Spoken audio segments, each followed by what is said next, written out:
Hi, പുതിയൊരു വീട്ടിൽ സ്വാഗതം. ഇന്ന് വന്നിരിക്കുന്നത് മോനെ ആവേശം ആവേശത്തിൻ്റെ റിവ്യൂലോട്ടാണ്. ഡയറക്ടർ ജിത്തു മാധവൻ. നേരത്തെ പടം രോമാഞ്ചം. ഇതിൻ്റെ ഫഹദ് ഫാസിലിൻ്റെ തന്നെ പ്രൊഡക്ഷൻ കമ്പനിയാണ് ഇത് നിർമ്മിച്ചേക്കുന്നത്. സുശീൽ ശ്യാമിൻ്റെ മ്യൂസിക്. ഇതിൻ്റെ ഫ്ലോട്ടിലോട്ട് പോകുകയാണെങ്കിൽ ബാംഗ്ലൂരിലാണ് കഥ നടക്കുന്നത്. എഞ്ചിനീയറിംഗ് ഉപരിപഠനത്തിന് വേണ്ടി വരുന്ന 3 കൂട്ടുകാർ, ഈ സീനിയേഴ്സുമായിട്ടുള്ള കുറേ റാഗിങ്ങും അതുമായി ബന്ധപ്പെട്ട് ഹിപ്സ്റ്റർ, ഞാൻ പറയാൻ വിട്ടുപോയി. ഹിപ്സ്റ്റർ എല്ലാവർക്കും അറിയാമായിരിക്കും, ഫേമസ് ആയിട്ടുള്ള ഒരു യൂട്യൂബറാണ്. പുള്ളിയാണ് ഇതിനകത്ത് മെയിൻ ക്യാരക്ടർ ചെയ്തേക്കുന്നത്. പിന്നെ പുള്ളിയുടെ 2 ഫ്രണ്ട്സും. ഇവരും നല്ല രീതിയിൽ, ഇവർ 3 പേരും നല്ല രീതിയിൽ ചെയ്തിട്ടുണ്ട്. ഇവരിൽ നിന്നുകൊണ്ടാണ് പടം തുടങ്ങുന്നത്. പടം ഒരു 5-10 മിനിറ്റ് കൊണ്ട് കഴിയുമ്പോഴത്തേന് പടത്തിലായി നമ്മളങ്ങ് ലോക്കായി കഴിഞ്ഞിട്ട് പിന്നെ നമ്മൾ ആ പടത്തിലായി കഴിഞ്ഞിട്ട് പിന്നെ നമ്മൾ ഇതെന്തോ അടുത്ത് നടക്കും. പക്ഷേ മേക്കിംഗ് ഒക്കെ കിടുക്ക മേക്കിംഗ് ആണ്. പടം ഇങ്ങനെ പോയി അവിടെ പ്രതികാര വക്കീൽ വരെ എത്തുന്നു.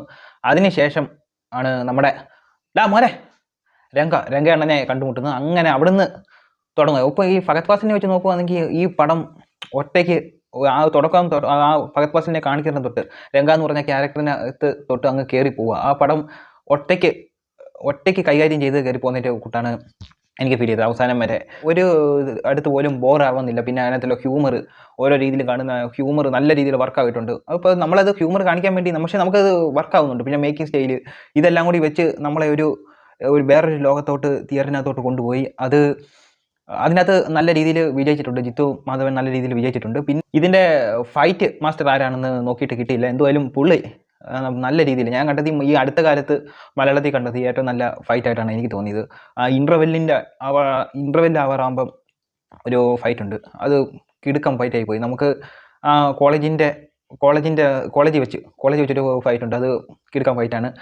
അത് കഴിഞ്ഞ് ഇൻ്റർവെല്ല് നിർത്തി എന്നുള്ള വരെ നമുക്ക് ഒരു ടൈം പോകുന്നത് അറിയത്തേ ഇല്ല. എനിക്ക് തോന്നുന്നു 1.25 മണിക്കൂർ എനിക്ക് തോന്നുന്നു ഫസ്റ്റ് ഹാഫ് ഉണ്ടെന്ന് തോന്നുന്നു. അത് നമുക്ക് ടൈം പോകുന്നത് പോലും അറിഞ്ഞില്ല. പിന്നെ സെക്കൻഡ് ഹാഫിലോട്ട് വരുമ്പം അങ്ങും ഇങ്ങുമൊക്കെ എന്ന് വെച്ചാൽ തുടക്കം കുറച്ച് ലാഗ് ഫീൽ ചെയ്തതുപോലെ തോന്നി. കാരണം എനിക്ക് ഫീൽ ചെയ്തത് ഞാൻ പറയാം. നമ്മൾ ഈ സ്ക്രിപ്റ്റിനകത്ത് ഇല്ലാത്ത കുറേ കാര്യങ്ങൾ ഷൂട്ട് ചെയ്തതിൻ്റെ കൂട്ട് തോന്നി. കാരണം അതിനകത്ത് നമുക്ക് കാണാറുണ്ട് കോളേജുമായിട്ട് ബന്ധപ്പെട്ട് നടക്കുന്ന ഒരു സ്റ്റോറി, ആ ഒരു കുറച്ച് ഭാഗങ്ങൾ അതൊക്കെ ഇടയ്ക്കൂടെ തിരികെ കയറ്റിയാൻ തോന്നുന്നു. കാരണം ഇപ്പം ഒരു പടം 2-2.5 മണിക്കൂർ വേണ്ടേ. അപ്പോൾ അതിനകത്ത് ഈ സ്ക്രിപ്റ്റിലില്ലാത്ത കുറച്ച് കാര്യങ്ങൾ നീട്ടിക്കൊണ്ടുപോയതുപോലെ ഒരു ഫീലിംഗ് എനിക്ക് തോന്നി. പക്ഷേ ഇത് എല്ലാവർക്കും തോന്നത്തില്ല. പടം ബോറാണെന്നല്ല എൻ്റെ അർത്ഥം. പിന്നെ അത് കഴിഞ്ഞിട്ട് ക്ലൈമാക്സിലോട്ട് വരുമ്പം ഒരു ഫൈറ്റ് ഉണ്ട് ഫഹദിൻ്റെ. അത് കിടുക്കൻ ഫൈറ്റാണ്. നമ്മൾ സെക്കൻഡ് ഹാഫിൽ എടുത്തു പറയേണ്ടത് ആ ക്ലൈമാക്സിനോട് കുറച്ച് മുമ്പ് വേറെ ഉള്ളൊരു ഫൈറ്റാണ്. അത് കിടുക്കനായിട്ട് ചെയ്തിട്ടുണ്ട്. പിന്നെ ഇതിനകത്ത് ആ ഹിപ്സ്റ്ററിൻ്റെ 2 ഫ്രണ്ട്സിൻ്റെ കൂടെയുള്ള ഒരു അമ്മ ക്യാരക്ടർ ചെയ്തേക്കുന്നത്. അവരുടെ ശബ്ദം ഇച്ചിരി ആർട്ടിഫിഷ്യലായിട്ട് എനിക്ക് ഫീൽ ചെയ്ത്. കാര്യം പറയാം, ഫോൺ കോളിൽ കൂടെയാണ് കൂടുതലും കാര്യം പറയാറുള്ളത്. അത് കുറച്ച് ആർട്ടിഫിഷ്യലായിട്ട് എനിക്ക് തോന്നി. എങ്കിലും ബോറാണെന്നല്ല.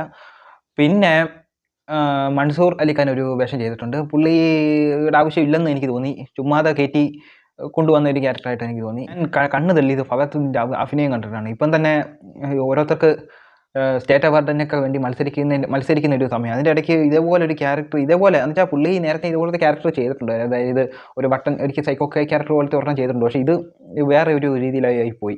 നമ്മൾ പുള്ളി ആക്ട് ചെയ്യുവാന്നോ ക്യാമറയുടെ മുന്നേ അഭിനയിക്കുവാന്നോ അത് ഒറിജിനലായിട്ട് ചെയ്യുവാന്നോ അതുപോലത്തെ ഒരു ഫീലിംഗ് ആയിപ്പോയി.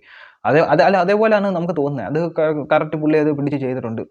പുള്ളിയുടെ ലുക്കായാലും കറക്റ്റ് ശരിയായിട്ട് വന്നിട്ടുണ്ട്. പിന്നെ സുശീൽ ശ്യാമിൻ്റെ മ്യൂസിക് അത്യാവശ്യം നല്ല തുള്ളാൻ പറ്റിയ നല്ല രീതിയിലുള്ള ഒരു മ്യൂസിക്കും അതിനകത്തൂടെ കയറ്റിയിട്ടുണ്ട്. പിന്നെ ക്ലൈമാക്സിലോട്ട് വരുമ്പം ക്ലൈമാക്സ് കുറച്ചും കൂടി നന്നാക്കാമായിരുന്നു എന്ന് തോന്നിയിട്ടുണ്ട്. നിർത്തിയേക്കത്തതേ ബാക്കിയൊക്കെ ഒന്നും പറയാനില്ല. നമ്മൾ തിയേറ്ററിനകത്ത് നമ്മൾ അടിച്ചു പൊളിച്ചു. ഇതിൻ്റെ അകത്ത് സ്റ്റോറി എന്ന് പറഞ്ഞാൽ വലിയ സ്റ്റോറി ആയിട്ട് നമുക്കില്ല. പക്ഷേ നമുക്കൊരു രീതിയിലും ഞാൻ പറഞ്ഞല്ലോ, സെക്കൻഡ് ഹാഫിൽ കുറച്ച് ഭാഗം ഒന്ന് മാറ്റി നിർത്തി. കുറച്ച് ഭാഗം ഒന്ന് ചെറിയ ലാഗുണ്ട്. അത് കഴിഞ്ഞിട്ട് നമ്മൾ നോക്കുകയാണെങ്കിൽ പടം വേറെ ലെവലായിട്ടാണ് എനിക്ക് തോന്നിയത്. അപ്പോൾ എല്ലാം കണ്ട് ആസ്വദിക്കാൻ പറ്റിയ ഒരു സിനിമ മോനെ. അപ്പോൾ ഇത്രയേ ഉള്ളൂ. അടുത്തൊരു വീഡിയോ ആയിട്ട് വരുന്നവരെ.